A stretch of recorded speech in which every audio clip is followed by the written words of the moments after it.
Ô Zaidan, tem um tema recorrente nos últimos dias, nos jornais, nos sites, nos programas de televisão e de rádio, que é a relação da área militar, e a gente falou disso ontem aqui, mas ontem o presidente Lula deu mais uma entrevista exclusiva, conversou com a jornalista Natuzaneri e voltou a falar sobre militares, e teve um ponto que ele citou e que talvez possa ter trazido ainda mais energia para essa relação, foi tudo que girou em torno da decisão do que fazer com os acontecimentos do Distrito Federal, porque foi sugerido pelo José Múcio a aplicação da GLO, da chamada GLO, e Garantia da Lei e da Ordem, para a situação lá em Brasília. E o Lula deixou claro na resposta de que ele não queria ficar submetido nessa situação a decisões que seriam de um comando militar, né? Talvez, não sei, ou ele não tenha se explicado da maneira como gostaria de ter se explicado, ou sim se explicou da maneira como gostaria de ter explicado. O fato é que aquilo que nós falamos ontem sobre as construções de pontes do Exército para o Planalto, parece que colocaram ali uma barricada no meio de ontem para hoje.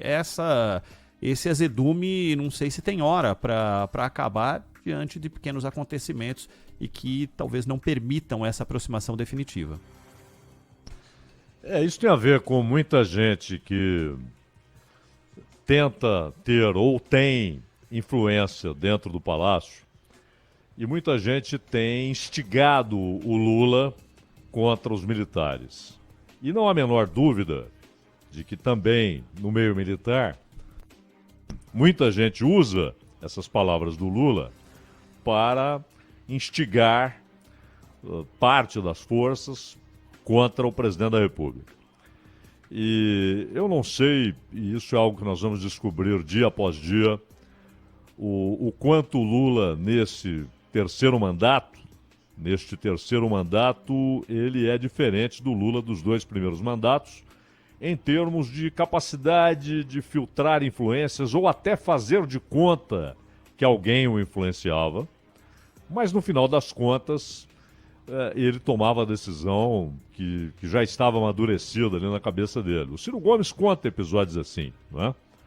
Ele conta sobre o Valdemar Costa Neto, por exemplo, que ele chegou e disse pro Lula: não entregue isso para ele e tal. E o Lula falou: não vou entregar, e no dia seguinte entregou. Então ele já estava com a decisão tomada, ele não quis dizer para o Ciro: não, você está errado e tal.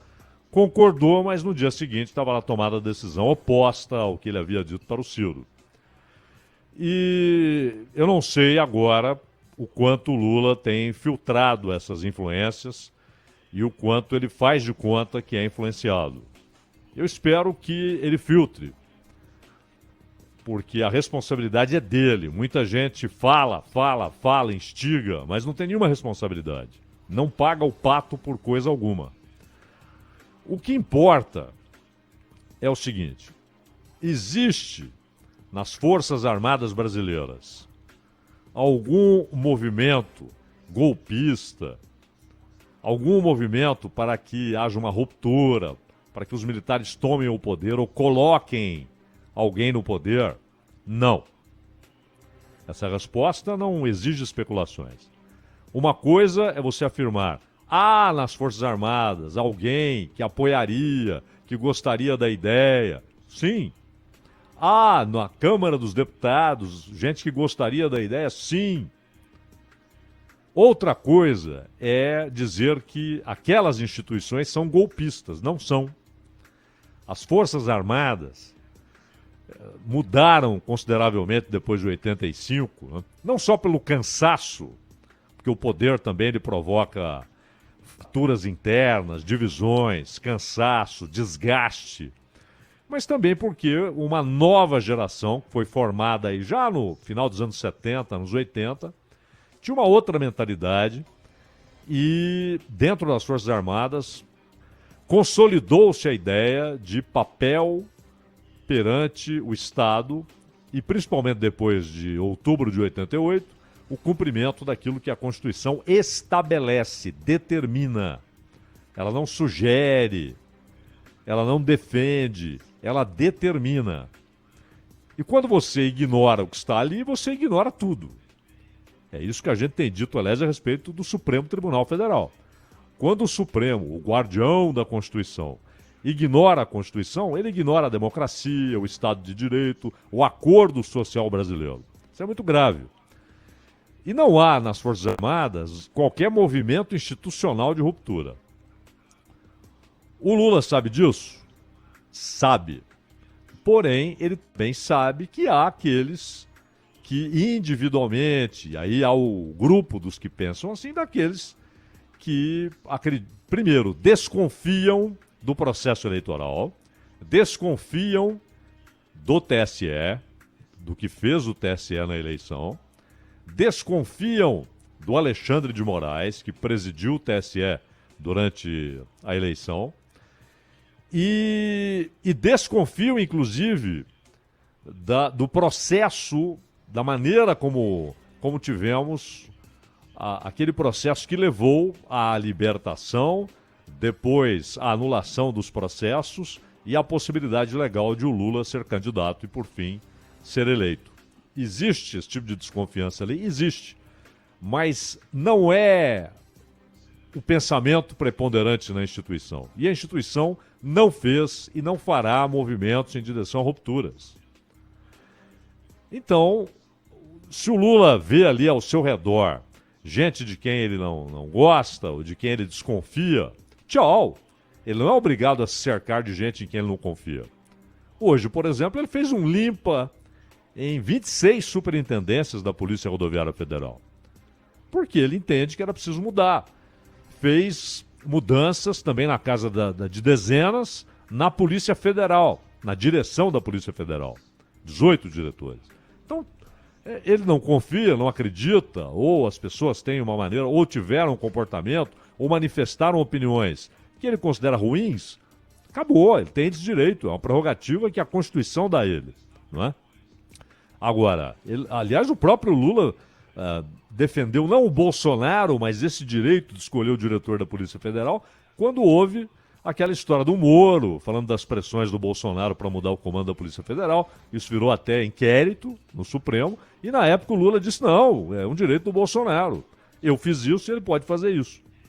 Então ele tem esse direito de fazer remoções, promoções. Agora, isso não pode significar choque entre o chefe do Poder Executivo, que no Brasil é mais do que isso, ele preside a República, ele tem duas funções: chefiar o Executivo, o que no parlamentarismo é o primeiro-ministro quem faz, e preside a República. Então, é muito grave se essa figura central, né, no poder público brasileiro, entra em choque com outra instituição de Estado também vital, que são as Forças Armadas. O próprio Lula diz, é uma instituição de Estado, até para dizer não se metam em política. E, de fato, não tem de se meter em política. Na reserva, tudo bem, o cara fala o que quer. Mas as Forças Armadas como instituição não podem se envolver com política.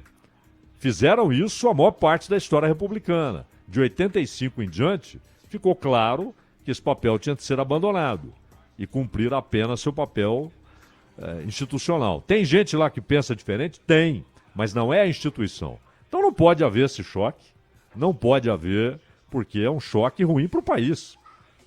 A presidência é essencial e as Forças Armadas são essenciais. Se há desconfiança, afaste aqueles de quem você desconfia. Mas não pode virar uma briga institucional que vai atravessar o governo Lula, o mandato do Lula.